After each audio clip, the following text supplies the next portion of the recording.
لكنه دخل على جثمان النبي عليه الصلاة والسلام في الحجرة الشريفة، دخل عليه وقال: ليس البكاء وإن أطيل بمقنعي، الخطب أعظم قيمة من أدمعي، تالله ما جار الزمان ولا اعتدى بأجل من ذاك المصاب وأوجع، فقد النبي فأظلمت كل الدنا، والحزن حل بكل قلب موجع، ما زال بالقرآن فينا هاديا يهدي الأنام بنوره المتشعشع. ثم نظر إلى جثمانه الشريف، قال له: بأبي أنت وأمي يا رسول الله، لقد كنت تخطب الناس على جذع نخلة، فلما كثر الناس اتخذوا لك منبرا، فحن ذلك الجذع إليك حتى وضعت يدك الشريفة عليه فسكت، فأمتك أولى بالحنين إليك. بأبي أنت وأمي يا رسول الله، لقد ذكرك الله بالعفو قبل أن يذكر لك الذنب، فقال: عفى الله عنك لما أذنت له. بأبي أنت وأمي يا رسول الله، إن الله جعل طاعتك طاعته، فقال: من يطع الرسول فقد أطاع الله. بأبي أنت وأمي يا رسول الله، إن الله تعالى أرسلك آخر الأنبياء وذكرك أولهم، فقال: وإذ أخذنا من النبيين ميثاقهم ومنك ومن نوح وإبراهيم وموسى وعيسى بن مريم وأخذنا منهم ميثاقا غليظا. بأبي أنت وأمي يا رسول الله، إن أهل النار ليتمنون أن يكونوا اتبعوك وهم يعذبون في النار، وقالوا: يا ليتنا أطعنا الله وأطعنا الرسول. بأبي أنت وأمي يا رسول الله، إن كان الله تعالى قد أعطى موسى أن ضرب بعصاه الحجر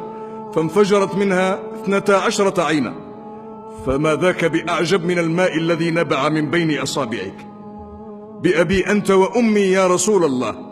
إن كان الله تعالى قد أعطى سليمان الريح غدوها شهر ورواحها شهر، فما ذاك بأعجب من البراق الذي ركبته من مكة وصعدت به إلى السماوات العلى، وعدت من ليلتك فصليت الفجر بالأبطح بمكة المكرمة. بأبي أنت وأمي يا رسول الله، إن كان الله تعالى قد أعطى عيسى إحياء الموتى، فما ذاك بأعجب من الشاة المسمومة التي وضعت بين يديك ووضعتها يهودية أرادت أن تسممك، فقالت لك: لا تأكلني فإنني مسمومة. بأبي أنت وأمي يا رسول الله، لقد دعا نوح على قومه فقال: رب لا تذر على الأرض من الكافرين ديارا، وأنت قد ضربت وأخرجت وأوذيت وشج وجهك وكسرت رباعيتك، ولم تزد على أن قلت: اللهم اهد قومي فإنهم لا يعلمون، ولو دعوت علينا لهلكنا. بأبي أنت وأمي يا رسول الله، لقد تبعك على قصر عمرك وقلة دعوتك ما لم يتبع نوحا على طول عمره وطول دعوته، فآمن معك كثير وما آمن معه إلا قليل. بأبي أنت وأمي يا رسول الله، لو لم تجالس إلا كفءا لك ما جالستنا،